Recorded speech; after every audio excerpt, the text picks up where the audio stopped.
What's happening, people? Thank you for joining me for another review. I'm back. And of course that means it's Beer Monster o'clock. Where have I been? I've been ill. You probably know if you're following the channel. I'm not going to go too much into it. I'll save that for Friday night's live because I'm hoping I'm going to be well enough to do it now. If not, it'll be the following Friday. But yeah, I'm back from my cancer scare. There was quite a reasonable possibility that I had cancer, and I haven't. I got tested today. I had a tube shoved up my nose, down my throat. They had a look about and that, and I haven't got cancer. And they seem to have a better idea of what I do have now, and I'm getting the right medication for it. And I've perked up a lot. I've got my taste buds back, which is why I'm doing another beer review. And yeah, I'm very excited and very happy that I ain't got cancer, of course, because that's no joke, and I was a bit scared, not gonna lie, and so was my family. Anyway, let's crack on with today's beer review. A nice cheap one for the cost of living thing that's going on, and that perhaps this can save people a few pennies. I have reviewed this one before. Why am I revisiting it? I am revisiting it because it's been messed about with, and unfortunately, I mean, this sort of thing happens all the time now, but this used to be 5%, this Pilsner, from ASDA's own brand Pilsner, basically, and it used to be 5%, and it used to be about £3.50 for 4 500ml cans at 5% ABV. Yes, it's brewed in the UK, which it quite proudly says on the front of the can, unlike many other companies. It's proudly brewed in the UK, but unfortunately they've lowered it down to 4.6%. So I'm sort of here to tell you whether I think it's still worth your money, whether it's actually possibly even improved for being a little bit weaker. It's more sessionable at ABV for some people, isn't it? Or, as it has the bum hole ripped out within it, and is it now just not worth buying?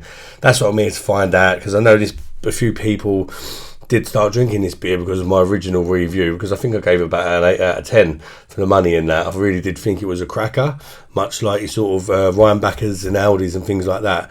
Good sort of supermarket beer. One apart from the Aldi ones, I would say it was probably the best value for money supermarket beer.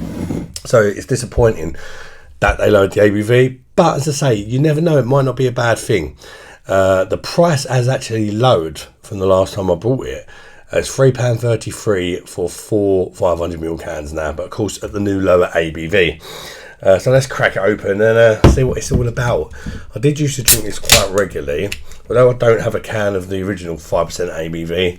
I know what it tastes like because I used to drink it quite often, because it was a cheap sort of supermarket lager. When I fancied a few beers, I could drink it for quite cheaply.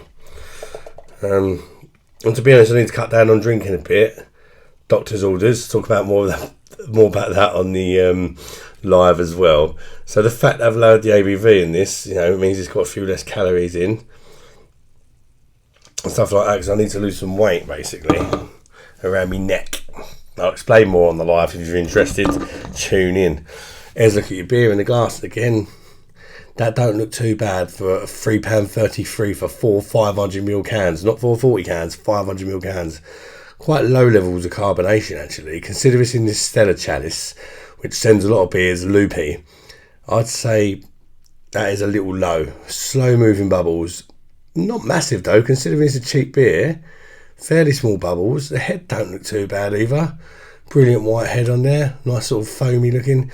I mean, it don't look too bad, it really don't. For the price you're paying, it just looks like a standard lager. It's sort of a pale golden colour Pilsner, isn't it? I do like me a Pilsner, and hopefully it's still good. I'll let you know my honest opinions on it.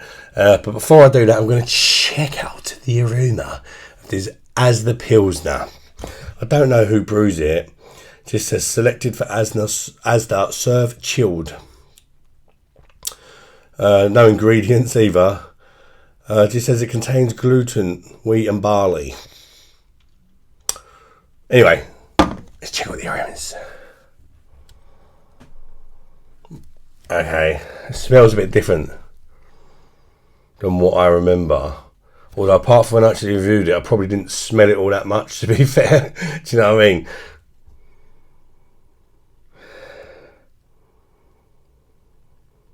It's kind of like a grainy sort of aroma. It does smell quite cheap, I'm not going to lie. It's giving me that kind of slightly arsey vibe that you get from Moretti and UK brewed Stella and things like that now, whereas I wasn't really getting that before from it as such, not to the extent I am now. Now, they've obviously lowered it to save money on taxes, didn't they? But perhaps they've lowered the quality of the ingredients as well, although they were probably never particularly higher for that price point. I thought they were alright. Just a slight kind of metallic note about it now. But I've put me hoot into a lot worse that I've paid twice the price for. So at this stage, I'm not going to be too harsh on it. I mean, even if it's, say, as good as was 4.6, that's the same ABV as Stella. If this is as good as Stella, I mean, it's cheaper, innit? You know, it could save you a few pennies if you like Stella, maybe. UK brew version. This could be a cheaper sort of version, couldn't it?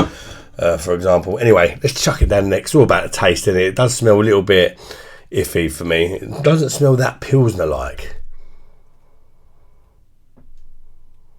Maybe a hint of spice. And like a citrus, you know, it's actually smelling more Pilsner-like now, actually. A little bit of citrus in there. Anyway, let's chuck it down the neck. Stop flirting with this cheap ASDA Pilsner. See if it's worth the old smack on the bum. Dun dun. Is that ASDA do that? Dun dun dun dun dun dun. Or my tit, or was it Tesco's?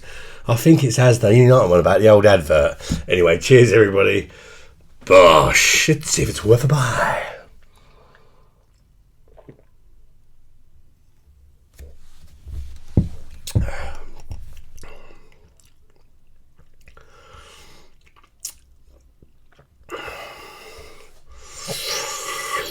It's a little bit rough now, I've got to be honest. It's not as good as what it used to be, but I've had worse. It's still okay for, I know, a supermarket. It's still okay, first impressions, for a supermarket lager, but I used to think it was a right little hidden gem for a supermarket lager, whereas now it's just okay. It's definitely not the lager it once used to be, I would say, straight away from that taste.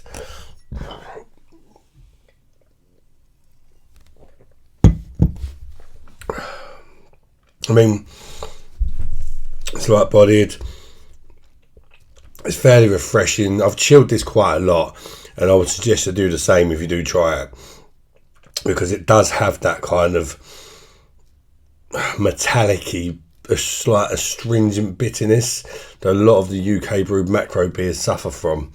Like I mentioned earlier, like your it's not as harsh as like a Moretti, that bitterness. It's more along the lines of like a Stella. Perhaps not even as harsh as that. So the more I think about it, perhaps it's, I mean, I don't think it's a fantastic beer. Let's get that in there straight away.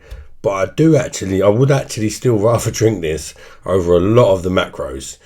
I'll definitely pick it over Moretti, 100%, because that is so astringent, the bitterness on that. I'd pick it over Stella probably as well. I wouldn't pick it over Brewdog Lost and stuff like that.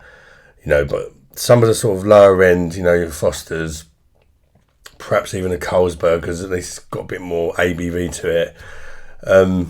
Yeah, if you get what I'm saying, it still represents a good value if you compare it to all the shit macro UK brewed lagers, but it's definitely not going to stack up against your proper German brewed lagers, your Czech Pilsner Quells, your Budvars. It's not even in the same sort of league as them things. But if you're short on dough, I think there's a place. It represents a good sort of, you know, barbecue slammer on a budget, whatever.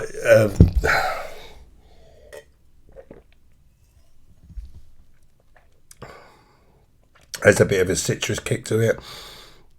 There's a bit of a sweet malt, perhaps slightly floral, hops as well.